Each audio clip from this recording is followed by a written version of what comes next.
जय श्री कृष्ण। ओम नमो भगवते वासुदेवाय नमः। आप सुन रहे हैं पौराणिक अमृतवाणी द्वारा प्रसारित महाभारत कथा। कथा को सुनने के लिए चैनल को लाइक शेयर सब्सक्राइब करें। आगे की कथा प्रारंभ करते हैं। सत्व आदि गुण प्रकृति के नाम तथा परमात्मा तत्व के ज्ञान की महिमा। ब्रह्मा जी ने कहा, महर्षियों, सत्व, रज और तम, इन तीन गुणों का सर्वथा पृथक पृथक रूप से वर्णन करना असंभव है, क्योंकि ये तीनों गुण अविच्छिन्न मिले हुए देखे जाते हैं। ये परस्पर रंगे हुए, एक दूसरे से अनुप्राणित, अन्योन्याश्रित तथा एक दूसरे का अनुसरण करने वाले हैं। इसमें तनिक भी संदेह नहीं कि इस जगत में जब तक तमोगुण और सत्वगुण है, तब तक रजोगुण की सत्ता भी रहती ही है। ये गुण सदा साथ रहते, साथ साथ ही विचरते, समूह बनाकर यात्रा करते, संघात शरीर में मौजूद रहते हैं। ऐसा होने पर कहीं इनमें से किसी की न्यूनता देखी जाती है, कहीं अधिकता। इस विषय का यथावत वर्णन किया जाता है। तिर्यक योनियों में जहाँ तमोगुण की अधिकता होती है, वहाँ रजोगुण और सत्वगुण की कमी समझनी चाहिए। मध्य स्त्रोता अर्थात मनुष्य योनि में जहाँ रजोगुण की मात्रा अधिक होती है, वहाँ तमोगुण और सत्वगुण की मात्रा बहुत कम हो जाती है। इसी प्रकार ऊर्ध्व स्त्रोता यानी देव योनियों में जहाँ सत्वगुण की वृद्धि होती है, वहाँ तमोगुण और रजोगुण की कमी देखी जाती है। सत्वगुण इंद्रियों की उत्पत्ति का कारण है, उसे वह कार्य हेतु मानते हैं। वह इंद्रियों और उनके विषयों को प्रकाशित करने वाला है। सत्वगुण से बढ़कर दूसरा कोई धर्म नहीं है। सत्वगुण में स्थित पुरुष स्वर्ग आदि उच्च लोकों में जाते हैं। रजोगुण में स्थित पुरुष मध्य में अर्थात मनुष्य लोक में ही रहते हैं। तमोगुण के कार्य रूप निद्रा, प्रमाद, आलस्य आदि में स्थित होते हुए तामस मनुष्य अधोगति को प्राप्त होते, नीच योनियों अथवा नरकों में पड़ते हैं। शूद्र में तमोगुण की, क्षत्रियों में रजोगुण की और ब्राह्मण में सत्वगुण की प्रधानता होती है। इस प्रकार तीन वर्णों में मुख्यतः तीन गुण विद्यमान होते हैं। तमोगुण, सत्वगुण, रजोगुण, ये सर्वथा पृथक पृथक हो, ऐसा कभी नहीं सुना गया। सूर्य का प्रकाश सत्वगुण है, उनका ताप रजोगुण है, और अमावस्या के दिन उन पर जो ग्रहण लगता है वह तमोगुण का कार्य है। इस प्रकार सभी ज्योतियों में तीनों गुण क्रमशः प्रकट होते और विलीन होते रहते हैं। गुणों के भेद से दिन को भी तीन प्रकार का समझना चाहिए। रात भी तीन प्रकार की होती है तथा मास, पक्ष, वर्षा, वर्ष, ऋतु और संध्या के भी तीन तीन भेद हैं। ये तीन प्रकार से दान दिए जाते हैं। तीन प्रकार का यज्ञ अनुष्ठान होता है। लोक, देवता, विद्या, गति भी तीन तीन प्रकार की होती है। भूत, वर्तमान, भविष्य, धर्म, अर्थ, काम, प्राण, अपान और उदान, ये सब त्रिगुणात्मक ही हैं। इस जगत में जो कोई भी वस्तु भिन्न भिन्न स्थानों में भिन्न भिन्न प्रकार से उपलब्ध होती है, वह सब त्रिगुण में है। सर्वत्र तीनों गुणों की ही सत्ता है। ये तीनों अव्यक्त स्वरूप है। सत्व, रज और तम, इनकी सृष्टि सनातन है। प्रकृति को तम, अव्यक्त, शिव, धाम, रज, योनि, सनातन, प्रकृति, विकार, प्रलय, प्रधान, प्रभव, अपय, अनुद्रित, अन्यून, अकंप, अचल, ध्रुव, सत, असत, त्रिगुणात्मक कहते हैं। आध्यात्म तत्व का चिंतन करने वाले लोगों को इन नामों का ज्ञान प्राप्त करना चाहिए। जो मनुष्य प्रकृति के इन नामों, सत्वादि गुणों और संपूर्ण गतियों को ठीक ठीक जानता है, वह गुण विभाग के तत्व का ज्ञाता है। उसके ऊपर सांसारिक दुखों का प्रभाव नहीं पड़ता। वह देह त्याग के पश्चात संपूर्ण गुणों के बंधन से छुटकारा पा जाता है। महर्षियों, परमात्मा तत्व को जानने वाले विद्वान ब्राह्मण कभी मोह में नहीं पड़ते। परमात्मा सब ओर से हाथ पैर वाला, सब ओर नेत्र, सिर, मुख वाला और सब ओर कान वाला है, क्योंकि वह संसार में सबको व्याप्त करके स्थित है। सबके हृदय में विराजमान पुरुष परमात्मा का प्रभाव बहुत बड़ा है। अणिमा, लघिमा और प्राप्ति आदि सिद्धियां उसी के स्वरूप है। वह सबका शासन करने वाला ज्योतिर्मय और अविनाशी है।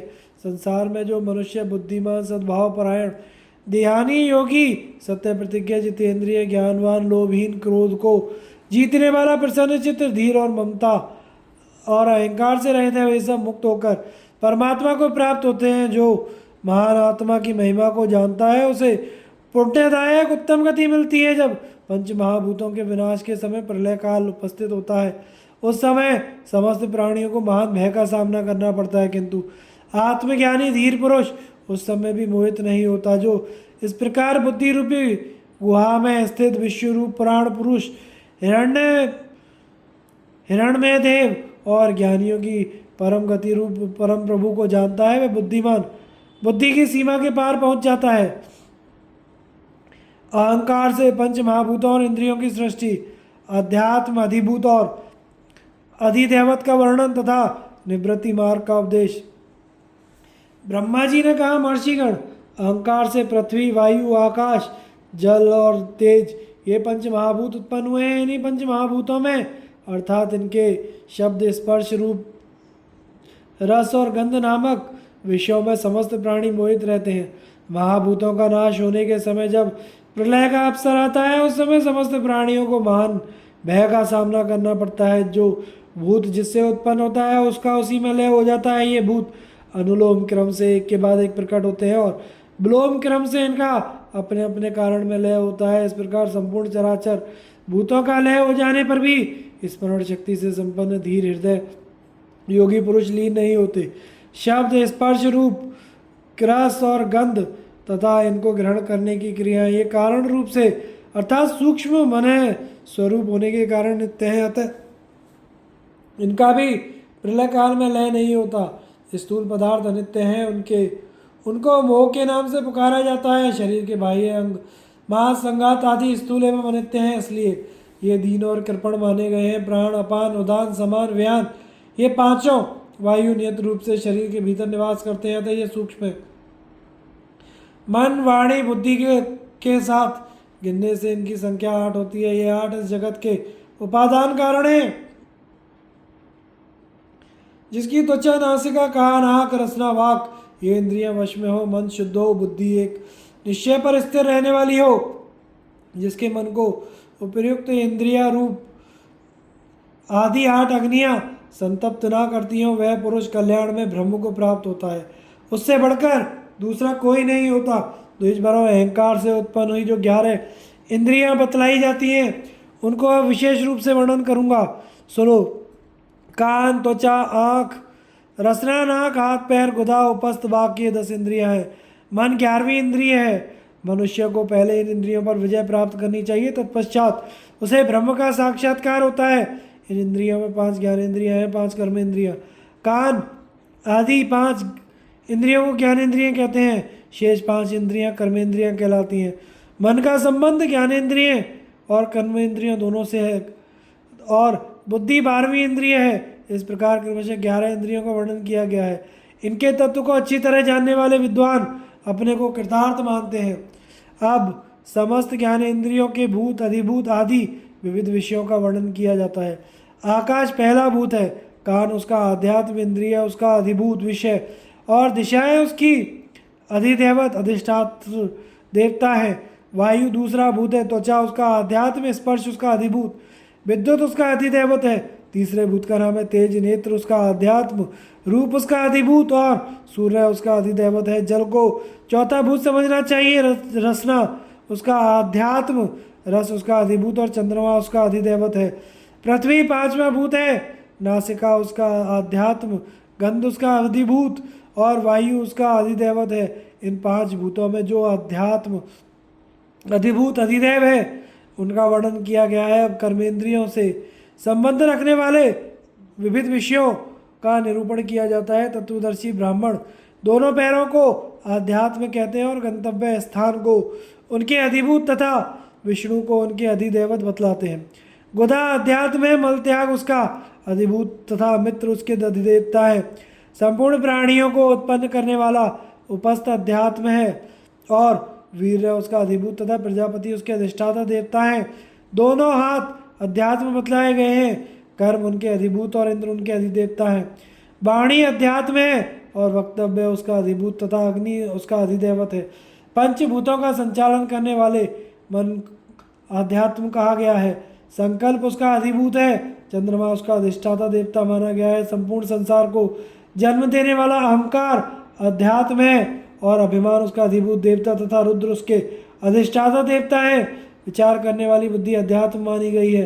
मंतव्य उसका अधिभूत और ब्रह्मा उसके अधिदेवता हैं। प्राणियों के रहने के 3 ही स्थान हैं, जल, थल, आकाश। चौथा स्थान संभव नहीं है। देहधारियों का जन्म 4 प्रकार का होता है, अंडज, उद्भिज, स्वेदेश, जरायुज। तपस्या और पुण्य कर्म का अनुष्ठान यही विद्वानों का कार्य है। कर्म के अनेकों भेद हैं, उनमें यज्ञ ज्ञान ये प्रधान है। वृद्ध पुरुषों का कहना है कि द्विजों के कुल में उत्पन्न हुए पुरुषों के लिए वेदों का अध्ययन अत्यंत पुण्य का कार्य है। जो मनुष्य इस विषय को विधि पूर्वक जानता है वह योगी होता है तथा उसे सब पापों से छुटकारा मिल जाता है। इस प्रकार मैंने तुम लोगों से अध्यात्म का विधिवत वर्णन किया है। ज्ञानी पुरुषों को इस विषय का सम्यक ज्ञान होता है। इंद्रियां उनके विषयों और पंच महाभूतों की एकता का विचार करके उसे मन में अच्छी तरह धारण कर लेना चाहिए। मन के क्षीण होने के साथ ही सब वस्तुओं का क्षय हो जाने पर मनुष्य को जन्म के सुख, लौकिक सुख भोग आदि की इच्छा नहीं होती। अतः जिनका अंतःकरण ज्ञान से संपन्न होता है उन विद्वानों को उसी में सुख का अनुभव होता है। महर्षियों, अब मैं मन की सूक्ष्म भावना को जागृत करने वाली निवृत्ति के विषय में उपदेश देता हूँ, जहाँ गुण होते हुए भी नहीं के बराबर है, जो अभिमान से रहित एकांत चर्या से युक्त है तथा जिनमें भेद दृष्टि का सर्वथा अभाव है। वही ब्रह्म में बर्ताव बतलाया गया है, वही समस्त सुखों का एकमात्र आधार है। जैसे कछुआ अपने अंगों को सब ओर समेट लेता है, उसी प्रकार मनुष्य अपनी संपूर्ण कामनाओं को संकुचित करके रजोगुण से रहित हो जाता है। वह सब प्रकार के बंधनों से मुक्त एवं सुखी होता है, जो कामनाओं को अपने भीतर लीन करके तृष्णा से रहित एकाग्रचित संपूर्ण प्राणियों के हृदय होता है। वह ब्रह्म प्राप्ति का पात्र होता है। विषयों की अभिलाषा रखने वाले समस्त इंद्रियों को रोककर जन समुदाय के स्थान का परित्याग करने से मुनि का आध्यात्म ज्ञान रूपी तेज अधिक प्रकाशित होता है। जैसे ईंधन डालने से आग प्रज्वलित होती है, उसी प्रकार इंद्रियों का निरोध करने से परमात्मा के प्रकाश का विशेष अनुभव होने लगता है। जिस समय योगी प्रसन्नचित्त होकर संपूर्ण प्राणियों को अपने अंतःकरण में स्थित देखने लगता है, उसी समय वह स्वयं ज्योति रूप होकर सूक्ष्म से सूक्ष्म परमात्मा को प्राप्त होता है। जिसने इस लोक में 3 गुणों वाले 5 भौतिक देह का अभिमान त्याग दिया है, उसे अपने हृदय आकाश में पर ब्रह्म रूप उत्तम पद की उपलब्धि होती है। वह मोक्ष को प्राप्त हो जाता है, जिसमें 5 इंद्रिय रूपी बड़े कगारे हैं। वे मनोवेग रूपी महान जल राशि से घिरे हुए हैं और जिसके भीतर मोहमय कुंड है। उस देह रूपी नदी को लांघकर जो काम और क्रोध दोनों को जीत लेता है, वही सब दोषों से मुक्त होकर पर ब्रह्म परमात्मा का साक्षात्कार करता है। जो मन को हृदय कमल में स्थापित करके अपने भीतरी ध्यान के द्वारा आत्मदर्शन का प्रयत्न करता है, वह संपूर्ण भूतों में सर्वज्ञ होता है। उसे अंतःकरण में परमात्मा तत्व का अनुभव होने लगता है। जैसे एक दीप से सैकड़ों दीप जला दिए जाते हैं, उसी प्रकार एक ही परमात्मा यत्र तत्र अनेकों रूपों में उपलब्ध होता है। ऐसा निश्चय करके ज्ञानी पुरुष सब रूपों को एक से उत्पन्न देखता है।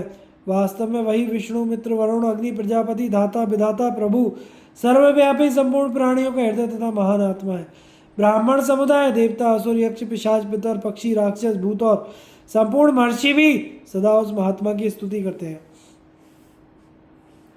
चराचर प्राणियों के अधिपतियों, धर्म आदि के लक्षणों और विषयों की अनुभूति के साधनों का वर्णन तथा क्षेत्रज्ञ की विलक्षणता।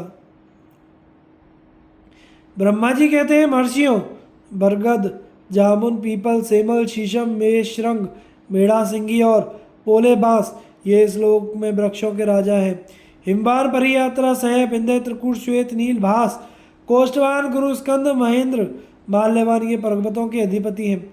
सूर्य ग्रहों के, चंद्रमा नक्षत्रों के, यमराज मित्रों के, समुद्र सरिताओं के, वरुण जल के, इंद्र मरुदगणों के स्वामी हैं। उष्ण प्रवाह के अधिपति सूर्य हैं। ताराओं के स्वामी चंद्रमा है। भूतों के अधीश्वर अग्निदेव हैं। ब्राह्मणों के स्वामी बृहस्पति, औषधियों के सोम, बलवानों के विष्णु, रूपों के त्वष्टा तथा पशुओं के अधिपति भगवान शिव हैं। दीक्षा ग्रहण करने वालों के यज्ञ और देवताओं के इंद्र अधिपति हैं। दिशाओं की स्वामिनी उत्तर दिशा है। ब्राह्मणों के प्रतापी राजा सोम है। इस प्रकार रत्नों के स्वामी कुबेर और प्रजाओं के स्वामी प्रजापति हैं। मैं संपूर्ण प्राणियों का महान अधीश्वर और ब्रह्म में हूँ। मुझसे अथवा विष्णु से बढ़कर कोई दूसरा नहीं है। ब्रह्म में महाविष्णु ही सबके राजाधिराज हैं। उन्हीं को ईश्वर समझना चाहिए। वे श्री हरि सबके कर्ता है, किंतु उनका कोई कर्ता नहीं है। वे मनुष्य, किन्नर, यक्ष, गंधर्व, सर्प, राक्षस, देव, दानव और नाग सबके अधीश्वर हैं। राजा धर्म पालन के इच्छुक होते हैं और ब्राह्मण धर्म के सेतु हैं। तो राजा को चाहिए वह सदा ब्राह्मणों की रक्षा का प्रयत्न करे। जिन राजाओं के राज्य में साधु पुरुषों को कष्ट होता है वे अपने समस्त राजोचित गुणों से हीन हो जाते हैं और मरने के बाद नरक में पड़ते हैं। जिनके राज्य में साधु ब्राह्मणों की सोच सब प्रकार ब्राह्मणों की सब प्रकार से रक्षा की जाती है, वे इस लोक में आनंद के भागी होते हैं और परलोक में सुख भोगते हैं। अब मैं सबके नियत धर्म और लक्षणों का वर्णन करता हूँ। अहिंसा सबसे श्रेष्ठ धर्म है। अहिंसा अधर्म का लक्षण है। प्रकाश देवताओं का, यज्ञ आदि कर्म मनुष्यों का, शब्द आकाश का, वायु स्पर्श का, रूप तेज का, रस जल का, गंध संपूर्ण प्राणियों को धारण करने वाली पृथ्वी का लक्षण है। स्वर व्यंजन की शुद्धि से युक्त वाणी लक्षण शब्द है। ये सोच विचार मन का और निश्चय बुद्धि का है लक्षण है, क्योंकि मनुष्य इस जगत में मन के द्वारा सोची हुई बातों का बुद्धि से ही निश्चय करते हैं। साधु पुरुष का लक्षण बाहर से व्यक्त नहीं होता, वह स्वयं वेद्य हुआ करता है। योग का लक्षण प्रवृत्ति और संन्यास का लक्षण ज्ञान है। इसलिए बुद्धिमान पुरुष को चाहिए कि वे ज्ञान का आश्रय लेकर संन्यास ग्रहण करें। ज्ञान युक्त सन्यासी मौत और बुढ़ापा लांघकर परम गति को प्राप्त होता है। महर्षियों, यह मैंने तुम लोगों को सबके धर्म एवं लक्षणों का विधिवत वर्णन किया। अब यह बता रहा हूँ कि किस गुण को किस इंद्रिय से ग्रहण किया जाता है। पृथ्वी का जो गंध नामक गुण है वह नासिका के द्वारा ग्रहण किया जाता है। नासिका में स्थित वायु उस गंध का अनुभव कराने में सहायक होती है। जल का गुण रस है, जिसको जिह्वा के द्वारा ग्रहण किया जाता है। जिह्वा में स्थित चंद्रमा उस रस के आस्वादन में सहायक होता है। तेज का रूप गुण है, वह नेत्र में स्थित सूर्य देवता की सहायता से नेत्र के द्वारा देखा जाता है। वायु का गुण स्पर्श है, जिसका त्वचा के द्वारा ज्ञान होता है और त्वचा में स्थित वायुदेव उस स्पर्श को अनुभव कराने में सहायक होते हैं। आकाश के गुण शब्द का कानों के द्वारा ग्रहण होता है और कान में स्थित संपूर्ण दिशाएं शब्द के श्रवण में सहायक बताई गई हैं। मन का गुण चिंतन है, जिसका बुद्धि के द्वारा ग्रहण किया जाता है और हृदय में स्थित चेतन आत्मा के मन के चिंतन कार्य में सहायता देता है। निश्चय के द्वारा बुद्धि और विशुद्ध बुद्धि के द्वारा महातत्व का ग्रहण होता है। इनके कार्यों से ही इनकी सत्ता का निश्चय होता है, इसी से इन्हें व्यक्त माना जाता है, किंतु वास्तव में अति इंद्रिय होने के कारण ये बुद्धि आदि अव्यक्ति हैं।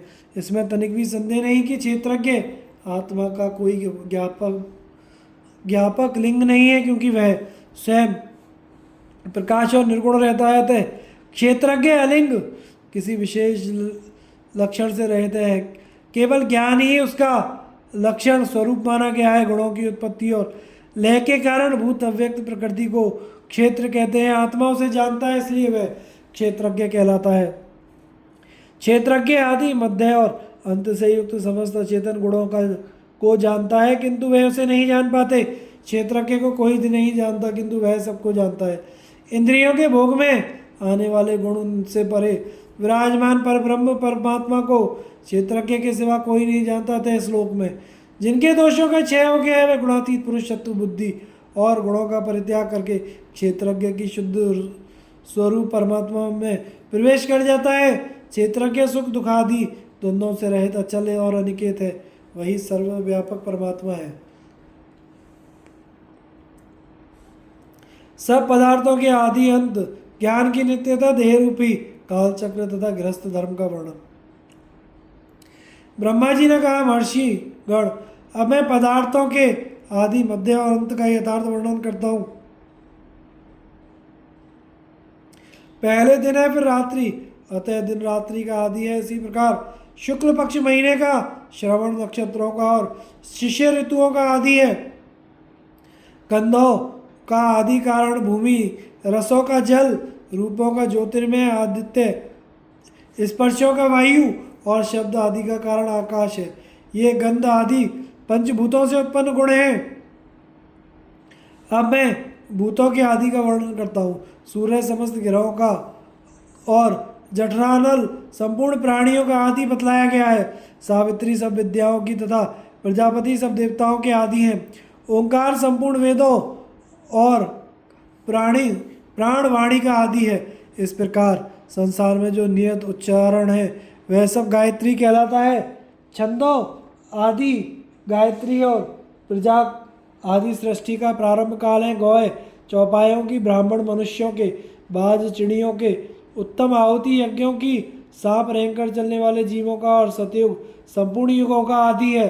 रत्नों में स्वर्ण, अन्नों में जौ, भक्ष्य भोज्य पदार्थों में अन्न श्रेष्ठ है, बहने वाले और पीने योग्य पदार्थों में जल उत्तम है, समस्त स्थावर भूतों में सामान्यतः ब्रह्मा जी का क्षेत्र पाकर नाम वाला वृक्ष श्रेष्ठ और पवित्र माना गया है। संपूर्ण प्रजापतियों का आदि मैं हूँ। मेरे आदि अचिंत्य भगवान विष्णु हैं, उन्हीं को स्वयंभू कहा जाता है। पर्वतों में सबसे पहले मेरुगिरी की उत्पत्ति हुई है। दिशा और विदिशाओं में पूर्व दिशा प्रधान मानी गई है। सब नदियों में त्रिपदगा गंगा ज्येष्ठ है। सरोवरों में सर्वप्रथम समुद्र का प्रादुर्भाव हुआ है। देव दानव भूत पिशाच सर्व राक्षस मनुष्य किन्नर और समस्त यक्षों के स्वामी भगवान शंकर हैं। संपूर्ण जगत के आदि का कारण ब्रह्म स्वरूप महाविष्णु है। ये तीनों लोकों में उनसे बढ़कर दूसरा कोई नहीं है। सब आश्रमों में गृहस्थ आश्रम को प्रधानता दी गई है। जगत का आदि और अंत अव्यक्त प्रकृति है। दिन का अंत है सूर्यास्त और रात्रि का अंत है सूर्योदय। सुख का अंत सदा दुख है और दुख का अंत सदा सुख है। संग्रह का अंत है विनाश, ऊंचे चढ़ने का अंत है नीचे गिरना, संयोग का अंत है वियोग और जीवन का अंत है मृत्यु।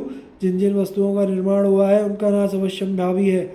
जो जन्म ले चुका है उसकी मृत्यु निश्चित है। इस जगत में स्थावर या जंगम कोई भी सदा रहने वाला नहीं है। यज्ञ ज्ञान तप अध्ययन व्रत नियम इन सब का अंत होता है, केवल ज्ञान का अंत नहीं होता। इसलिए विशुद्ध ज्ञान के द्वारा जिसका चित्त शांत हो गया है, जिसकी इंद्रियां वश में हो चुकी हैं तथा जो ममता और अहंकार से रहित हो गया है वह पापों से मुक्त हो जाता है। महर्षियों मन के समान वेग वाले देह रूपी मनोरम काल चक्र निरंतर चलता रहता है। यह मह तत्व से लेकर स्थूल भूतों तक 24 तत्वों से बना हुआ है। इसकी गति कहीं भी नहीं रुकती है। संसार बंधन का एक अनिवार्य कारण है। बुढ़ापा और शोक से घेरे हुए हैं। ये रोग और दुर्व्यसनों की उत्पत्ति का स्थान है। देश और काल के अनुसार विचरण करता रहता है। बुद्धि इस काल चक्र का सार, मन खंभा और इंद्रिया बंधन है। पंच महाभूतों के समूह से बना हुआ है। श्रम तथा व्यायाम इसके शब्द हैं। रात और दिन इस चक्र का संचालन करते हैं। सर्दी और गर्मी इसका घेरा है। सुख और दुख इसकी संधियां हैं और भूख और प्यास इसके कीलक तथा धूप और छाया इसकी रेखा है।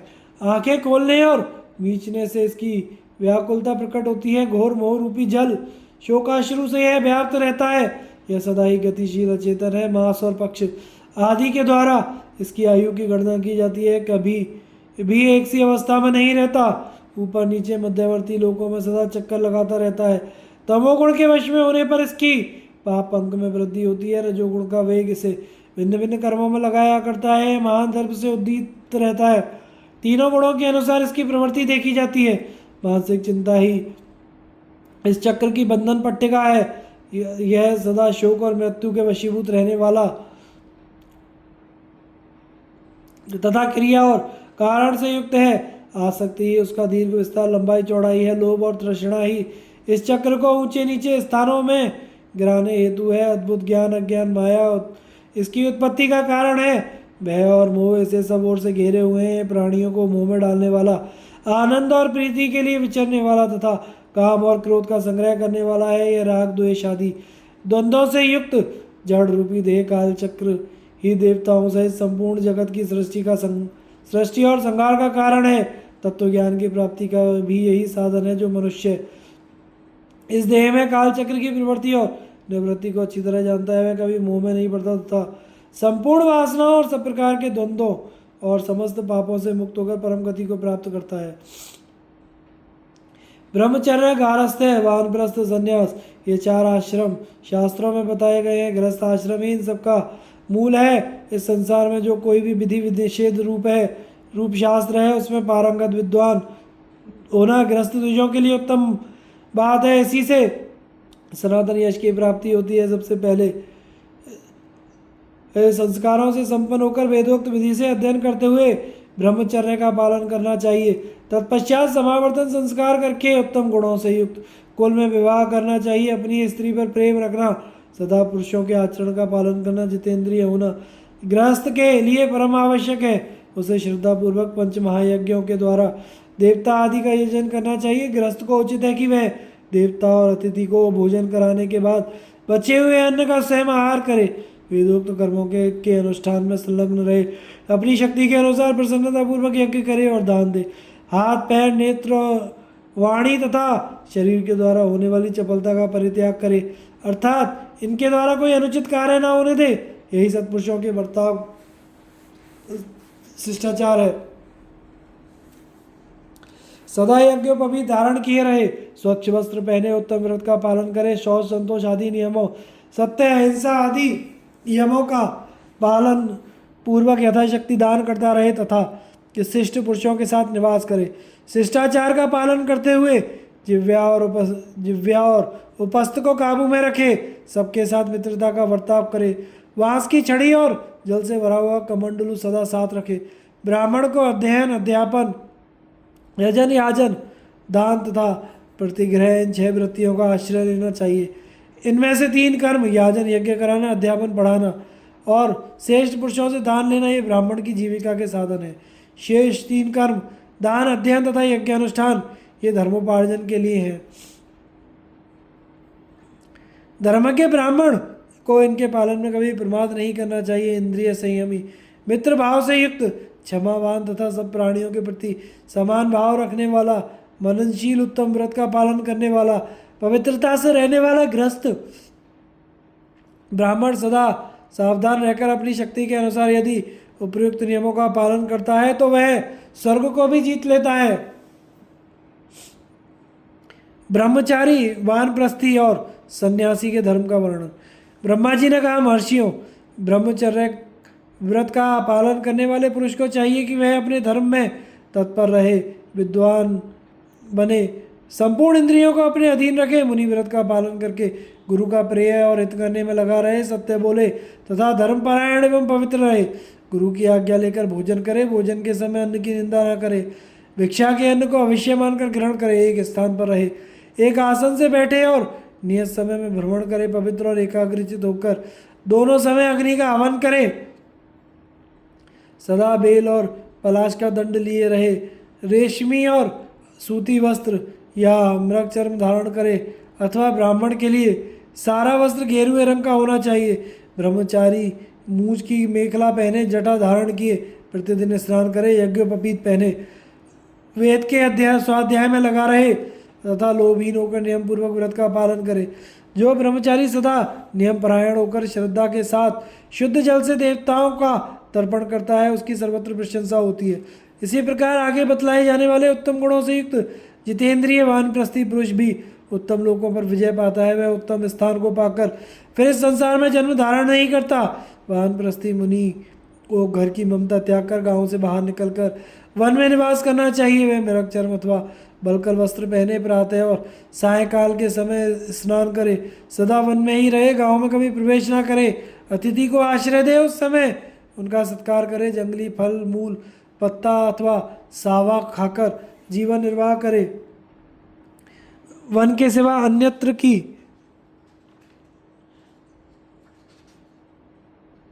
जलवायु तक का सेवन ना करे, अपने व्रत के अनुसार सदा सावधान रहकर क्रमशः उपयुक्त वस्तुओं का आहार करें। यदि कोई अतिथि आ जाए तो फल मूल की भिक्षा देकर उसका सत्कार करे, कभी आलस्य ना करे। जो कुछ भोजन अपने पास उपस्थित हो उसी में से अतिथियों को भिक्षा दे, मौन होकर पहले देवता और अतिथियों को भोजन दे, उसके बाद स्वयं अन्न ग्रहण करे, किसी के साथ लाग डांट न रखे, हल्का भोजन करे, देवताओं का सहारा ले, इंद्रियों का संयम करे, सबके साथ मित्रता का बर्ताव करे, क्षमाशील बने और दाढ़ी मूछ तथा सिर के बालों को कभी ना मुड़ावे,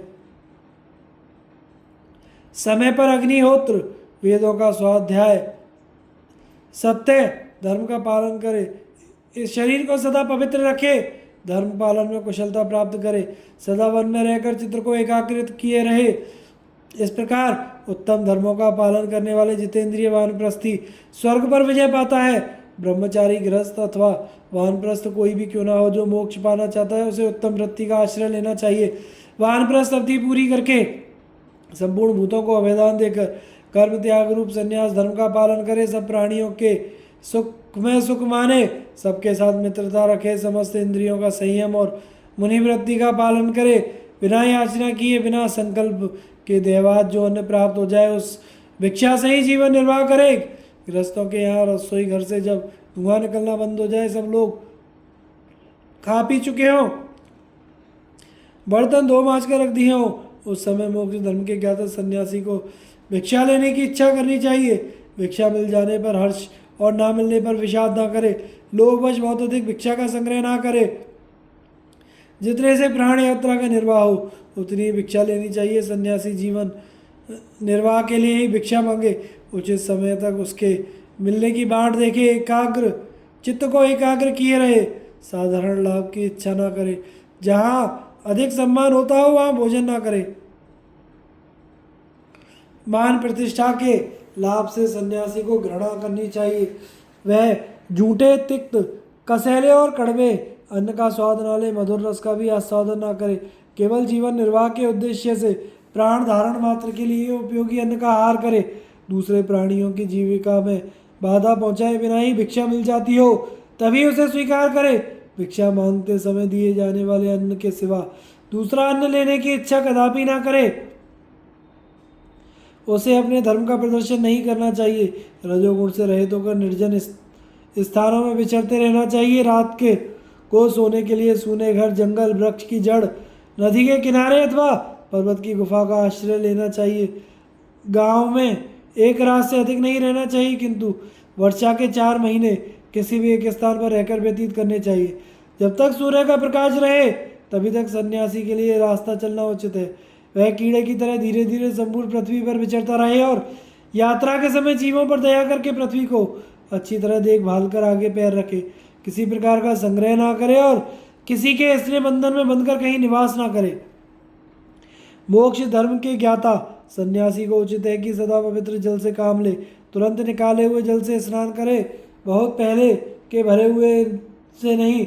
अहिंसा, ब्रह्मचर्य, सत्य, सरलता, क्रोध, अभाव, दोष दृष्टि का त्याग, इंद्रिय संयम, चुगली ना खाना, इन 8 व्रतों का सावधानी के साथ पालन करे। इंद्रियों को वश में रखे। उसका वर्ताव सदा पाप, शर्ता, कुटिलता से रहित होना चाहिए। जो अन्न अपने आप प्राप्त हो जाए उसको ग्रहण करना चाहिए, किंतु उसके लिए कभी भी मन में इच्छा नहीं रखनी चाहिए। प्राण यात्रा का निर्वाह करने के लिए जितना अन्न आवश्यक है उतना ही ग्रहण करें। धर्मतः प्राप्त हुए अन्न का ही आहार करें। मनमाना भोजन ना करें। खाने के लिए अन्न और शरीर ढकने के लिए वस्त्र के सिवा किसी और वस्तु का संग्रह ना करें। भिक्षा भी जितनी एक समय के भोजन के लिए आवश्यक हो उतनी ही ग्रहण करें, उससे अधिक नहीं। दूसरों के लिए भिक्षा ना मांगे। स्वयं भी किसी को ना दे। बिना प्रार्थना के किसी की कोई वस्तु स्वीकार ना करे। किसी अच्छी वस्तु का उपभोग करके फिर उसके लिए लालायित ना रहे। मिट्टी, जल, अन्न, पत्र, पुष्प और फल, ये वस्तुएं यदि किसी के अधिकार में ना हो तो आवश्यकता पड़ने पर सन्यासी ने काम में ला सकता है। वह शिल्पकारी करके जीविका ना चलावे। स्वर्ण की इच्छा ना करे, ना किसी से द्वेष करे, ना किसी को उपदेश दे, सदा निर्विकार रहे। श्रद्धा से प्राप्त हुए पवित्र अन्न का आहार करे और मन में कोई निमित्त ना रखे। सबके साथ अमृत के समान मधुर बर्ताव करे। कहीं भी आसक्त ना हो और किसी भी प्राणी के साथ परिचय ना बढ़ावे। कामना और हिंसा से युक्त कर्म का ना स्वयं अनुष्ठान करे, ना दूसरों से करावे। सब प्रकार के पदार्थों की आसक्ति का उल्लंघन करके थोड़े में ही संतुष्ट हो और सब ओर विचरता रहे। स्थावर और जंगम सभी प्राणियों के प्रति समान भाव रखे। किसी दूसरे प्राणी को उद्वेग में न डाले। स्वयं भी किसी से उद्विग्न ना हो। जो सब प्राणियों का विश्वास पात्र बन जाता है वह सबसे श्रेष्ठ है। मोक्ष धर्म का ज्ञाता कहलाता है। सन्यासी को उचित है कि भविष्य के लिए विचार ना करे। बीती बात की चिंता छोड़ दे और वर्तमान की भी उपेक्षा कर दे।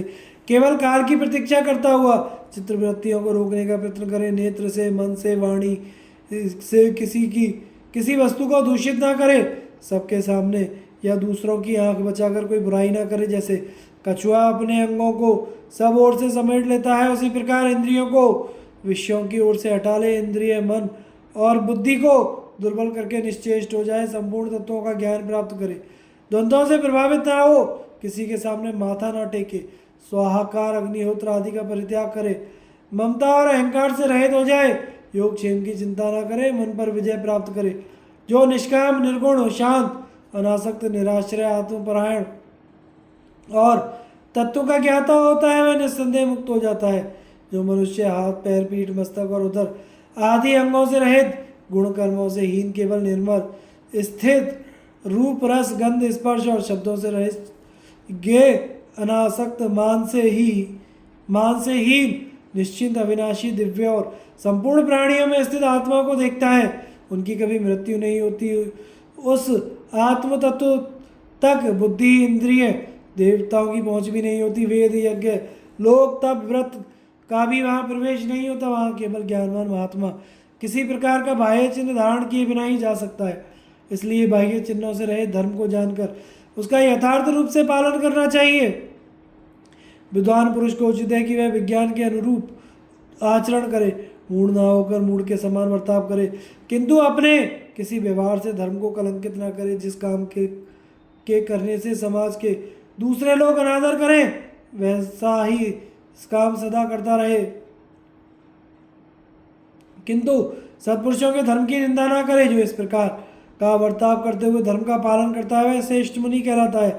जो मनुष्य इंद्रिय है उनके विषय पंच महाभूत मन बुद्धि अहंकार प्रकृति और पुरुष इन सब का विचार करके इनके तत्व का यथावत निश्चय कर लेता है तथा एकांत में बैठकर परमात्मा का ध्यान करता है, वह आकाश में विचरने वाले वायु की भांति सब प्रकार की आसक्तियों से छूटकर पंचकोशों से रहित निर्भय तथा निराश्रय होकर मुक्त एवं परमात्मा को प्राप्त हो जाता है। परमात्मा की प्राप्ति के उपायों का वर्णन। ब्रह्मा जी ने कहा, महर्षियों, निश्चित बात कहने वाले वृद्ध ब्राह्मण संन्यास को तप कहते हैं और ज्ञान को ही परब्रह्म स्वरूप मानते हैं। वह ब्रह्म अज्ञानियों से अत्यंत दूर निर्द्वंद निर्गुण नित्य अचिंत्य और श्रेष्ठ है।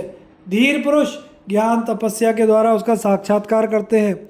जिनके मन की मैल धुल गई है, जो परम पवित्र हैं, जिन्होंने रजोगुण का त्याग कर दिया है, जिनका अंतःकरण निर्मल है, जो संन्यास परायण तथा ब्रह्म के ज्ञाता है, वे तपस्या के द्वारा कल्याण में पद का आश्रय लेते हैं, परमेश्वर को प्राप्त होते हैं। ज्ञानी पुरुषों का कहना है कि तपस्या दीपक है, आचार धर्म का साधक है, ज्ञान पर ब्रह्म का स्वरूप है और संन्यास ही उत्तम तप है। जो तत्व का पूर्ण निश्चय करके संपूर्ण प्राणियों के भीतर रहने वाले आत्मा को जान लेता है, वह सर्वत्र विचरने वाले एवं सर्वज्ञ हो जाता है। जो किसी वस्तु की कामना तथा किसी की अवहेलना नहीं करता, वह इस लोक में रहकर ब्रह्म स्वरूप को प्राप्त हो जाता है।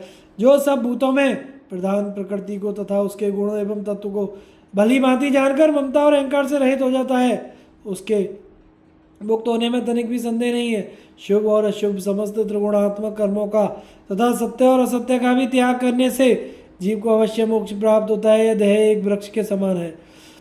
अज्ञान इसका मूल अंकुर जड़ है और बुद्धि स्कंद तना है। अहंकार शाखा है, इंद्रियां खोखले हैं, पंच महाभूत इसके विशाल अवयव हैं जो वृक्ष की शोभा बढ़ाते हैं। इसमें सदा ही संकल्प रूपी पत्ते उगते हैं, कर्म रूपी फल खिलते हैं। शुभाशुभ कर्मों से प्राप्त होने वाले सुख दुख आदि इसमें सदा लगे रहने वाले फल हैं। इस प्रकार ब्रह्म रूपी बीज से प्रकट होकर प्रवाह रूप से सदा मौजूद रहने वाला ही है। देह रूपी वृक्ष समस्त प्राणियों के जीवन का आधार है। बुद्धिमान पुरुष तत्वज्ञानी रूपी खड़ग से इस वृक्ष को काटकर जब जन्म मृत्यु और जरावस्था के चक्कर में डालने वाले आसक्ति रूपी बंधनों को तोड़ डालता है, तब तथा ममता और अहंकार से रहित हो जाता है, उस समय उसे अवश्य मुक्ति प्राप्त होती है। जो मनुष्य अंतकाल में आत्मा का ध्यान करके सांस लेने में जितनी देर लगती है उतनी देर भी समभाव में स्थित होता है, वह अमरत्व मोक्ष को प्राप्त करने का अधिकारी हो जाता है। जो एक निमेष भी अपने मन को आत्मा में एकाग्र कर लेता है, वह अंतःकरण की प्रसन्नता पाकर विद्वानों को प्राप्त होने वाली अक्षय गति पा जाता है। प्राणायाम के द्वारा पुनः पुनः प्राणों का संयम करने वाला पुरुष भी परमात्मा को प्राप्त होता है। इस प्रकार जो पहले अपने अंतःकरण को शुद्ध कर लेता है, वह जो जो चाहता है उसी वस्तु को पा जाता है। सत्व चित्त शुद्धि के महत्व को जानने वाले विद्वान इस जगत में सत्व से बढ़कर और किसी वस्तु की प्रशंसा नहीं करते। द्विजभरों, हम अनुमान प्रमाण के द्वारा इस बात को अच्छी तरह जानते हैं कि अंतर्यामी परमात्मा सत्व में ही स्थित है। सत्व के सिवा दूसरे किसी मार्ग से उनके पास पहुंचना असंभव है। क्षमा, धैर्य, अहिंसा, समता, सत्य, सरलता, ज्ञान, त्याग, दान तथा संन्यास ये सात्विक बर्ताव के अंतर्गत माने गए हैं। इनसे भी परमात्मा की प्राप्ति होती है। सत्व और पुरुष की भिन्नता बुद्धिमान की प्रशंसा, पंचभूतों के गुण और आत्मा की श्रेष्ठता का वर्णन। ब्रह्मा जी ने कहा, महर्षियों, जो लोग प्राणियों की हिंसा करते हैं, नास्तिक वृत्ति का आश्रय लेते हैं और लोभ तथा मोह में फंसे हुए हैं, उन्हें नरक में गिरना पड़ता है। जो विद्वान आलस से छोड़कर श्रद्धा के साथ वेदोक्त कर्मों का अनुष्ठान करते हैं, उनके फल में आसक्त नहीं होते, वे धीर और उत्तम दृष्टि वाले माने गए हैं। अब मैं ये बता रहा हूँ कि सत्व और क्षेत्रज्ञ का परस्पर संयोग और वियोग कैसे होता है। इस विषय को ध्यान देकर सुनो। इन दोनों विषय भाव संबंध माना गया है। इनमें पुरुष तो विषय ही है और सत्व विषय। मनीषी पुरुष सत्व को द्वंद्व युक्त बतलाते हैं और क्षेत्रज्ञ निर्द्वंद, निष्कल, नित्य और निर्गुण है। जैसे कमल के पत्ते पर पड़ी हुई जल की चंचल बूंद उसे भिगो नहीं पाती, उसी प्रकार विद्वान पुरुष समस्त गुणों से संबंध रखते हुए भी किसी से लिप्त नहीं होता। अतः क्षेत्रज्ञ पुरुष असंग है, इसमें तनिक भी संदेह नहीं है। जिसकी बुद्धि अच्छी नहीं है, उसे हजार उपाय करने पर भी ज्ञान नहीं होता। जो बुद्धिमान है वह चौथाई प्रयत्न से भी ज्ञान पाकर सुख का अनुभव करता है। ऐसा विचार कर किसी उपाय से धर्म के साधन का ज्ञान प्राप्त करना चाहिए, क्योंकि उपाय जानने वाला मेधावी पुरुष अत्यंत सुख का भागी होता है। जैसे कोई मनुष्य यदि राह खर्च का प्रबंध किए बिना यात्रा करता है तो उसे मार्ग में बहुत क्लेश उठाना पड़ता है और वह बीच में ही मर भी जाता है। यही बात कर्म के संबंध में जाननी चाहिए, अर्थात शुभ कर्म रूपी पाथे के बिना परलोक का मार्ग सुखपूर्वक नहीं तय किया जा सकता। जैसे बिना देखे हुए दूर के रास्ते पर पैदल चलने वाला मनुष्य गंतव्य स्थान पर जल्दी नहीं पहुंच पाता, यही दशा तत्व ज्ञान से रहित अज्ञानी पुरुष की होती है। किंतु उसी मार्ग पर घोड़े जुते हुए और शीघ्रगामी रथ के द्वारा यात्रा करने वाले पुरुष जिस प्रकार शीघ्र ही अपने लक्ष्य स्थान पर पहुंच जाता है, उसी प्रकार ज्ञानी पुरुषों की गति होती है। बुद्धिमान मनुष्य जहाँ तक रथ जाने का मार्ग है वहाँ तक रथ से जाता है। जब रथ का रास्ता समाप्त हो जाता है तब उसे छोड़कर पैदल यात्रा करता है। इसी प्रकार तत्व और योग विधि को जानने वाले बुद्धिमान और गुणज्ञ पुरुष अच्छी तरह समझ बूझकर उत्तरोत्तर बढ़ता जाता है। जैसे कोई पुरुष यदि मोहवश बिना नाव के ही भयंकर समुद्र पार करता है और दोनों बुझाव से ही तैरकर उसके पार होने का भरोसा रखता है, तो निश्चय ही वह अपनी मौत बुलाना चाहता है। उसी प्रकार ज्ञान नौका का सहारा लिए बिना मनुष्य भवसागर से पार नहीं हो सकता। जिस तरह बुद्धिमान पुरुष नाव की सहायता से अनायास ही पानी में प्रविष्ट हो जाता, फिर शीघ्र ही तैरकर फिर उससे बाहर निकल जाता है और पार हो जाने पर नाव की ममता छोड़कर चल देता है, उसी प्रकार संसार सागर से पार हो जाने पर बुद्धिमान पुरुष पहले ही साधनों की ममता छोड़ देता है। परंतु स्नेहवश मोह प्राप्त हुआ मनुष्य ममता से आबद्ध होकर नाव पर सदा बैठे रहने वाले मल्लाह की भांति वही चक्कर काटता रहता है, जो गंध रस रूप स्पर्श शब्द से रहित है तथा मुनिलोक बुद्धि के द्वारा जिसका मनन करते हैं वह प्रधान कहलाता है। उसका दूसरा नाम अव्यक्त है। अव्यक्त का कार्य महतत्व है, महतत्व का कार्य अहंकार है। अहंकार से पंच महाभूतों को प्रकट करने वाले गुण की उत्पत्ति हुई है। पंच महाभूतों के कार्य हैं रूप रस आदि विषय, वे पृथक पृथक गुणों के नाम से प्रसिद्ध है। अव्यक्त प्रकृति कारण रूपा भी है और कार्य रूपा भी। इसी प्रकार महतत्व भी कारण और कार्य दोनों ही स्वरूप सुने गए हैं। अहंकार भी कारण रूप तो है ही, कार्य रूप में भी बारंबार परिणत होता रहता है। पंच महाभूतों के कारणत्व और कार्यत्व दोनों धर्म है। उन भूतों के विशेष कार्य शब्द आदि विषय भी बीज धर्मी कारण कहलाते हैं। साथ ही वे कार्य रूप में उपस्थित होते हैं। पंच महाभूतों से आकाश में एक ही गुण माना गया है। वायु के 2 गुण बतलाए जाते हैं। तेज 3 गुणों से युक्त कहा गया है। जल के 4 गुण हैं। पृथ्वी के 5 गुण समझने चाहिए। वह स्थावर जंगम प्राणियों से भरी हुई समस्त जीवों को जन्म देने वाली तथा शुभ और अशुभ का निर्देश करने वाली है। शब्द स्पर्श रूप रस और गंध ये ही पृथ्वी के 5 गुण हैं। इनमें भी गंध उसका खास गुण है। गंध अनेकों प्रकार की होती है, मैं उसके गुणों का विस्तार के साथ वर्णन करूंगा। इष्ट, सुगंध, अनिष्ट, दुर्गंध, मधुर, अम्ल, कटु, निराहारी, दूर तक फैलने वाली, मिश्रित, स्निग्ध, रुक्ष और विशद, ये पार्थिव गंध के 8 भेद समझने चाहिए। शब्द स्पर्श रूप और रस ये जल के 4 गुण माने गए हैं। इनमें रस ही जल का मुख्य गुण है। अब मैं रस विज्ञान का वर्णन करता हूँ। रस के बहुत से भेद है, मीठा, खट्टा, कड़वा, तीता, कसैला और नमकीन। इस प्रकार 6 भेदों में जलमय रस का विस्तार बताया गया है। शब्द और स्पर्श, शब्द, स्पर्श और रूप, ये तेज के 3 गुण हैं। इनमें रूप ही तेज का मुख्य गुण है। रूप के भी कई भेद हैं, शुक्ल, कृष्ण, रक्त, नील, पीत, अरुण, छोटा, बड़ा, मोटा, दुबला, चौका, ओना, गोल। इस तरह तेजस रूप का 12 प्रकार से विस्तार देखा जाता है। शब्द और स्पर्श, ये वायु के 2 गुण हैं। इनमें भी स्पर्श ही वायु का प्रधान गुण है। स्पर्श भी कई प्रकार का माना गया है, रूखा, ठंडा, गर्म, स्निग्ध, विशद, कठिन, चिकना, श्लक्षण, हल्का, पिच्छल, कठोर और कोमल। इन 12 प्रकारों से वायु के गुण स्पर्श का विस्तार बतलाया गया है। आकाश का एक ही गुण शब्द है। शब्द के बहुत से गुण हैं, उनका विस्तार के साथ वर्णन करता हूँ। षडज, ऋषभ, गांधार, मध्यम, पंचम, निषाद, दैवत, इष्ट, प्रिय, अनिष्ट और सहस, श्लिष्ट। ये आकाश जनित शब्द के 10 भेद हैं। आकाश सब भूतों में श्रेष्ठ है, उससे श्रेष्ठ अहंकार है, अहंकार से श्रेष्ठ बुद्धि है, बुद्धि से श्रेष्ठ आत्मा, उससे श्रेष्ठ अव्यक्त प्रकृति और प्रकृति से श्रेष्ठ पुरुष है। जो मनुष्य संपूर्ण भूतों के भूत भविष्य का ज्ञाता और समस्त कर्मों की विधि का जानकार और सब प्राणियों को आत्म भाव से देखने वाला है, वह अविनाशी परमात्मा को प्राप्त होता है। तपस्या का प्रभाव, आत्मा का स्वरूप, उसके ज्ञान की महिमा और अनुगीता का उपसंहार। ब्रह्मा जी ने कहा, महर्षियों, जैसे सारथी अच्छे घोड़ों को अपने काबू में रखता है, उसी प्रकार मन संपूर्ण इंद्रियों पर शासन करता है।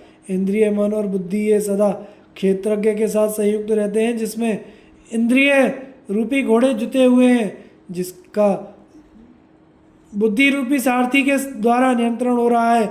उस देह रूपी रथ पर सवार होकर वह भूतात्मा क्षेत्रज्ञ चारों ओर दौड़ लगाता रहता है। ब्रह्म में रथ सदा रहने वाला और महान है। इंद्रियां उसके घोड़े, मन सारथी और बुद्धि चाबुक है। जो विद्वान इस ब्रह्म में रथ की सदा जानकारी रखता है, वह समस्त प्राणियों में धीर है, कभी मोह में नहीं पड़ता। विश्व की सृष्टि करने वाले मारीची आदि ब्राह्मण समुद्र की लहरों के समान बारंबार पंचभूतों से उत्पन्न होते हैं और फिर समय अनुसार उन्हीं में लीन हो जाते हैं। प्रजापति ने अपने तपय शक्ति संपन्न मन के द्वारा ही संपूर्ण जगत की सृष्टि की है, तथा ऋषि भी तपस्या से ही देवत्व को प्राप्त हुए हैं। फल मूल का भोजन करने वाले सिद्ध महात्मा तपस्या के प्रभाव से ही चित्त को एकाग्र करके तीनों लोकों की बातें प्रत्यक्ष देखते हैं। आरोग्य की साधनभूत औषधियाँ, नाना प्रकार की विद्याएं तब से ही सिद्ध होती हैं। सारे साधनों की जड़ तपस्या ही है। जिसको पाना, जिसका अभ्यास करना, जिसे दबाना, जिसकी संगति को लगाना नितांत कठिन है, वह सब तपस्या के द्वारा साध्य हो जाता है, क्योंकि तप का प्रभाव दुर्लभ है। शराबी, ब्रह्म हत्यारा, चोर, गर्भ नष्ट करने वाला, गुरु पत्नी की शैया पर सोने वाला महापापी भी भली भांति तपस्या करके ही उस महान पाप से छुटकारा पा सकता है। मनुष्य, पितर, देवता, पशु, मृग, पक्षी तथा अन्य जितने चराचर प्राणी हैं, वे सब सदा तपस्या में संलग्न होकर ही सिद्धियां प्राप्त करते हैं। तपस्या के बल से ही महामायावी देवता स्वर्ग में निवास करते हैं। जो लोग आलस्य त्याग कर अहंकार से युक्त हो सकाम कर्म का अनुष्ठान करते हैं, वे प्रजापति के लोक में जाते हैं। जो ध्यान योग का आश्रय लेकर सदा प्रसन्न चित्त रहते हैं, वे आत्मवेत्ताओं में श्रेष्ठ पुरुष, सुख की राशिभूत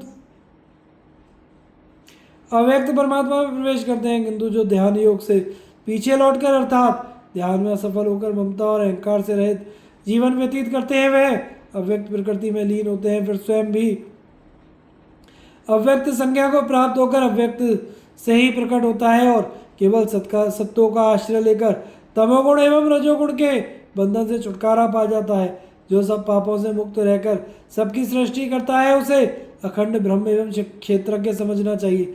जो मनुष्य उसका ज्ञान प्राप्त कर लेता है, वही वेद वेदता है। मुनि को उचित है कि चिंतन के द्वारा चेतना सम्यक ज्ञान पाकर और मन और इंद्रियों को एकाग्र करके परमात्मा के ध्यान में स्थित हो जाए, क्योंकि जिसका चित्त जिसमें लगा होता है, निश्चय ही उसका स्वरूप हो जाता है। यह सनातन गोपनीय रहस्य है। 2 अक्षर का पद मम, यह मेरा, ऐसा भाव मृत्यु रूप है। 3 अक्षर का पद नमम, यह मेरा नहीं है ऐसा भाव सनातन ब्रह्म की प्राप्ति कराने वाला है। कुछ मंदबुद्धि मनुष्य स्वर्ग आदि फल को प्रदान करने वाले काम्य कर्मों की प्रशंसा करते हैं, किंतु वृद्ध महात्मा जन उन्हें उत्तम नहीं बतलाते, क्योंकि सकाम कर्म के अनुष्ठान से जीव को 16 विकारों से निर्मित स्थूल शरीर धारण करके जन्म लेना पड़ता है। वह सदा अविद्या का ग्रास बना रहता है। इतना ही नहीं, कर्मठ पुरुष देवताओं के भी उपभोग का विषय होता है। इसलिए पारदर्शी विद्वान कर्मों में आसक्त नहीं होते, क्योंकि यह पुरुष आत्मा ज्ञान में है, कर्म में नहीं। जो इस प्रकार आत्मा को अमृत स्वरूप नित्य इंद्रियातीत सनातन अक्षर जितात्मा एवं असंग समझता है, वह कभी मृत्यु के बंधन में नहीं पड़ता। जिसकी दृष्टि में आत्मा अपूर्व अनादि अकृत जन्म नित्य कूटस्थ अग्राह्य अप्रताशी है, वह इन गुणों का चिंतन करने से स्वयं ही अग्राह्य इंद्रियातीत एवं अमृत स्वरूप हो जाता है। जो चित्त को शुद्ध करने वाले मैत्री करुणा आदि संपूर्ण संस्कारों का संपादन करके मन को आत्मा में ध्यान लगा देते हैं, वही उस कल्याण में ब्रह्म को प्राप्त करता है, जिससे बड़ा कोई नहीं है। ज्ञाननिष्ठ जीवन मुक्त महात्माओं की यही परम गति है, यही विरक्त पुरुषों की गति है, यही सनातन धर्म है, और यही ज्ञानियों का प्राप्तव्य स्थान है, जो संपूर्ण भूतों में समान भाव रखता है, लोभ और कामना से रहित है, तथा जिसकी सर्वत्र समान दृष्टि रहती है, वह ज्ञानी पुरुष भी इस गति को प्राप्त कर सकता है। ब्रह्मर्षियों, यह सब विषय मैंने विस्तार के साथ तुम लोगों को बता दिया, इसी के अनुसार आचरण करो, इससे तुम्हें शीघ्र ही सिद्धि प्राप्त हो जाएगी। गुरु ने कहा, बेटा, ब्रह्मा जी के इस प्रकार उपदेश देने पर उन महात्मा मुनियों ने इसी के अनुसार आचरण किया, इससे उन्हें उत्तम लोकों की प्राप्ति हुई। महाभाग, तुम्हारा चित्त शुद्ध है, इसलिए तुम भी मेरे बताए हुए ब्रह्मा जी के उत्तम उपदेश का पालन करो, इससे तुम्हें सिद्धि प्राप्त होगी। श्री कृष्ण ने कहा, अर्जुन, गुरुदेव के ऐसा कहने पर उस शिष्य ने समस्त उत्तम धर्मों का पालन किया, इससे वह संसार बंधन से मुक्त एवं कृतार्थ हो गया। उसने वह पद प्राप्त किया जहाँ जाकर शोक नहीं करना पड़ता। अर्जुन ने पूछा, जनार्दन, वे ब्रह्मनिष्ठ गुरु और शिष्य कौन थे? यदि मेरे सुनने योग्य हो तो ठीक ठीक बताने की कृपा करें। श्री कृष्ण ने कहा, महाभाव, मैं ही गुरु हूँ और मेरे ही मन को शिष्य समझो। तुम्हारे स्नेहवश मैंने इस गोपनीय रहस्य का वर्णन किया है। यदि मुझ पर तुम्हारा प्रेम हो तो इस आध्यात्म ज्ञान को सुनकर इसका यथावत पालन करो। अच्छा, अब मैं पिताजी का दर्शन करना चाहता हूँ, उन्हें देखे बहुत दिन हो गए। यदि तुम्हारी राय हो तो मैं उनके दर्शन के लिए द्वारका जाऊँ। वैशंपायन जी कहते हैं, राजन, भगवान श्री कृष्ण की बात सुनकर अर्जुन ने कहा, अब हम लोग यहाँ से हस्तिनापुर को चलें, वहाँ धर्मात्मा राजा युधिष्ठिर से मिलकर और उनकी आज्ञा लेकर आप अपनी पुरी को पधारें। श्री कृष्ण का अर्जुन के साथ हस्तिनापुर जाना, वहाँ सबसे मिलकर युधिष्ठिर की आज्ञा ले सुभद्रा के साथ द्वारका को प्रस्थान करना।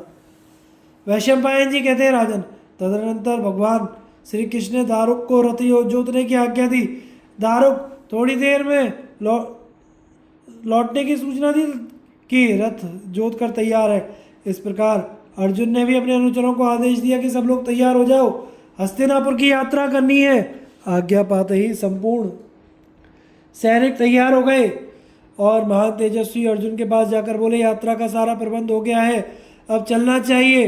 तत्पश्चात भगवान श्री कृष्ण और अर्जुन रथ पर सवार हुए और प्रसन्नता के साथ तरह तरह की बातें करते हुए हस्तिनापुर की ओर चल दिए।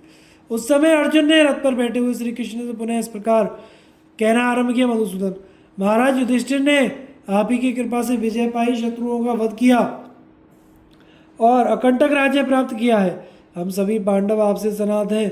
आपको ही नौका रूप में पाकर हम लोग कौरव सेना रूपी समुद्र के पार पहुंचे हैं। विश्व आप ही इस जगत की आत्मा और संसार में सर्वश्रेष्ठ हैं। मैं आपको उसी तरह जानता हूँ जिस तरह आप मुझे जानते हैं। भगवान, आपके देश से ही सदा संपूर्ण भूतों की उत्पत्ति होती है। नाना प्रकार की लीलाएं आपकी रति मनोविनोद है। आकाश और पृथ्वी आपकी माया है। आप ही में यह समस्त चराचर जगत प्रतिष्ठित है। अंडज, पिंडज, स्वदेज, उद्विज, 4 प्रकार के प्राणी तथा पृथ्वी आकाश को आप ही उत्पन्न करते हैं। निर्मल चांदनी आप में आपके ही हास्य की छटा का दर्शन होता है। ऋतु है आपकी इंद्रियां और सदा प्रवाहित होने वाली वायु आपके प्राण है। आपका क्रोध ही सनातन मृत्यु के रूप में प्रकट है। आपकी प्रसन्नता में ही भगवती लक्ष्मी निवास करती है। महामते, आप में रति, तुष्टि, धृति, शांति, मति और कांति आदि गुणों का तथा चराचर प्राणियों का नित्य निवास माना गया है। प्रलय काल में आप ही मृत्यु के नाम से पुकारे जाते हैं। मैं सुदीर्घ काल तक आपके गुणों का वर्णन करता रहूं तो भी उनका पार नहीं पा सकता। कमल नयन, आप ही आत्मा और परमात्मा हैं। आपको मेरा नमस्कार है। अजय परमेश्वर, मैंने देवर्षि नारद, देवल, श्री कृष्ण द्वैपायन तथा पितामह भीष्म के मुख से आपके महात्म्य का ज्ञान प्राप्त किया है। सारा जगत आप में ही ओतप्रोत है। आप ही मनुष्यों के एकमात्र अधीश्वर हैं। जनार्दन, आपने मुझ पर कृपा करके जो यह उपदेश दिया है उसका मैं यथावत पालन करूंगा। हम लोगों का प्रिय करने के लिए आपने यह बड़ा अद्भुत कार्य किया कि धृतराष्ट्र के पुत्र महापापी दुर्योधन को युद्ध में मार डाला। कौरवों की सेना को आपने ही अपने तेज से भस्म कर दिया था, तभी मैं युद्ध में विजय प्राप्त कर सका हूँ। आप ही ने ऐसे ऐसे उपाय किए हैं जिनसे मेरे लिए विजय सुलभ हो गई है। दुर्योधन के साथ जब संग्राम छिड़ा था उस समय आप ही की बुद्धि और आप ही के दिए हुए पराक्रम से हम लोगों की जीत हुई है। कर्ण, पापी जयद्रथ और बुरी शर्वा के वध का ठीक ठीक उपाय आप ही ने बतलाया था। देवकी नंदन, आपने प्रेमवश मुझे जो जो उपदेश किया है वह सब मैं आचरण में लाऊंगा। इसमें मुझे कुछ विचार करने की आवश्यकता नहीं है। आप द्वारका जाना चाहते तो जाइए, इसमें मेरी भी सम्मति है। धर्मात्मा युधिष्ठिर के पास चलकर मैं भी उनसे आपको जाने की आज्ञा दिलाने का प्रयत्न करूंगा। अब शीघ्र ही आप मामा जी का दर्शन करेंगे और अजय वीर बलभद्र जी तथा अन्य वृष्णिवंशी वीरों से मिल सकेंगे। इस प्रकार बातचीत करते हुए श्री कृष्ण और अर्जुन दोनों हस्तिनापुर जा पहुँचे। इनके नगर में प्रवेश करते ही वहाँ के नर नारी निहाल हो गए। फिर इंद्र भवन के समान शोभा वाली राजमहल में जाकर वे दोनों मित्र क्रमशः महाराज धृतराष्ट्र, अत्यंत बुद्धिमान विदुर जी, राजा युधिष्ठिर, दुर्धर्षवीर भीमसेन, माद्री नंदन नकुल, सहदेव तथा धृतराष्ट्र की सेवा में लगे रहने वाले अपराजित वीर युयुत्सु, बुद्धिमती गांधारी, कुंती, द्रौपदी तथा सुभद्रा आदि भरतवंशी के सभी स्त्रियों से मिले। सबसे पहले राजा धृतराष्ट्र के पास पहुंचकर महात्मा श्री कृष्ण और अर्जुन ने अपने नाम बताते हुए उनके चरणों का स्पर्श किया। उसके बाद गांधारी, कुंती, युधिष्ठिर और भीमसेन के पैर छुए। फिर विदुर जी से मिलकर कुशल मंगल पूछा। फिर उन सबके साथ कुछ देर तक वे वृद्ध राजा धृतराष्ट्र की सेवा में बैठे रहे। तदनंतर रात के समय बुद्धिमान राजा धृतराष्ट्र ने कौरवों और भगवान श्री कृष्ण को अपने अपने स्थान पर जाने की आज्ञा दी। राजा की आज्ञा पाकर सब अपने अपने महल में लौट आए। महापराक्रमी भगवान श्री कृष्ण अर्जुन के साथ उन्हीं के महल में गए। वहाँ उनका विधिवत आदर सत्कार हुआ। वे इच्छा अनुसार भोजन आदि से निवृत्त होकर अर्जुन के साथ सो रहे। जब रात बीत गई तो प्रातः काल पूर्वाह्न की क्रिया, संध्या वंदन आदि करके वे दोनों धर्मराज युधिष्ठिर के महल में गए, वहाँ जहाँ वे अपने मंत्रियों के साथ रहते थे। उस सुंदर भवन में प्रवेश करके उन दोनों महात्माओं ने धर्मराज का दर्शन किया। उनके आगमन से महाराज युधिष्ठिर को बड़ी प्रसन्नता हुई। फिर वे उनसे उनके आज्ञा देने पर दोनों मित्र उत्तम आसनों पर विराजमान हुए। राजा युधिष्ठिर की बुद्धि बड़ी सूक्ष्म थी। उन्होंने देखते ही ताड़ लिया कि ये दोनों मुझसे कुछ कहना चाहते हैं। वे इस प्रकार बोले, वीरवरों, मालूम होता है कि तुम मुझसे कुछ कहना चाहते हो। जो भी कहना हो कहो, मैं वह सब शीघ्र ही पूर्ण करूँगा। तो मन में कुछ अन्यथा विचार ना करो। यह सुनकर बातचीत करने में परम चतुर अर्जुन ने धर्मराज के पास जाकर बड़े विनीत भाव से कहा, राजन, महाप्रतापी भगवान श्री कृष्ण को यहाँ रहते बहुत दिन हो गए हैं। अब ये आपकी आज्ञा लेकर अपने पिताजी का दर्शन करना चाहते हैं। यदि आप स्वीकार करें और हर्षपूर्वक आज्ञा दें तभी ये द्वारकापुरी को जाएंगे। अतः मेरी प्रार्थना है कि आप इन्हें जाने की आज्ञा दे दीजिए। युधिष्ठिर ने कहा, मधुसूदन, आपका कल्याण हो। आप शूरनंदन वसुदेव जी का दर्शन करने के लिए आज ही द्वारका को जाइए। महाबाहो, आपकी इस यात्रा में मेरी पूरी सम्मति है। आपने मेरे मामा जी और देवकी देवी को बहुत दिनों से नहीं देखा है, तय वहाँ जाकर उन सबसे मिलिए और मेरी ओर से मामा जी को प्रणाम कहकर भैया बलदाऊ को भी यथायोग्य सत्कार दीजिए। भक्तों को मान देने वाले श्री कृष्ण, द्वारका जाने पर आप भीमसेन, अर्जुन, नकुल और सहदेव के साथ मेरी भी याद सदा बनाए रहिएगा। महाबाहो, अनर्थ देश की प्रजा अपने माता पिता वृष्णिवंशी बंधु बांधवों से मिलकर पुनः मेरे अश्वमेघ यज्ञ में पधारिएगा। ये तरह तरह के रत्न, धन और दूसरी दूसरी वस्तुएं जो आपको पसंद हो लेकर यात्रा कीजिए केशव। आप ही की कृपा से हमारे शत्रु मारे गए, संपूर्ण पृथ्वी का राज्य हम लोगों के हाथ में आ गया था, यह सब कुछ आपका ही है। धर्मराज युधिष्ठिर के यों कहने पर पुरुष श्रेष्ठ भगवान श्री कृष्ण ने कहा, महाभाव, ये रत्न, धन और समूची पृथ्वी केवल आपकी है, यही नहीं मेरे घर में भी जो कुछ धन वैभव है उसको भी आप अपना ही समझिए। ऐसा कहने पर युधिष्ठिर ने जो आज्ञा कहकर उनके वचनों का आदर किया, तत्पश्चात श्री कृष्ण ने अपनी बुआ कुंती के पास जाकर बातचीत की और उनसे यथोचित सत्कार पाकर उनके चरणों में प्रणाम किया तथा उनकी प्रदक्षिणा करके विदुर जी आदि सब लोगों को उससे सत्कार पूर्वक विदा होकर युधिष्ठिर और कुंती की आज्ञा से सुभद्रा को भी साथ ले लिया और अपने दिव्य रथ पर सवार हो हस्तिनापुर से बाहर निकले। उस समय नगर के निवासी मनुष्य उन्हें सब ओर से घेरे हुए थे। कपिध्वज अर्जुन, सात्यकी, नकुल, सहदेव, अगाध बुद्धि वाले विदुर जी और गजराज के समान पराक्रमी भीमसेन, ये सब लोग भगवान श्री कृष्ण के पीछे पीछे उन्हें पहुंचाने के लिए कुछ दूर तक गए। तदनंतर श्री कृष्ण ने समस्त कौरवों और विदुर जी को लौटाकर दारुक तथा सात्यकी से कहा, अब इन घोड़ों को तेजी से हाँको। आगे की कथा का प्रसारण हम अगले भाग में करेंगे। चैनल को लाइक, शेयर और सब्सक्राइब करें। धन्यवाद।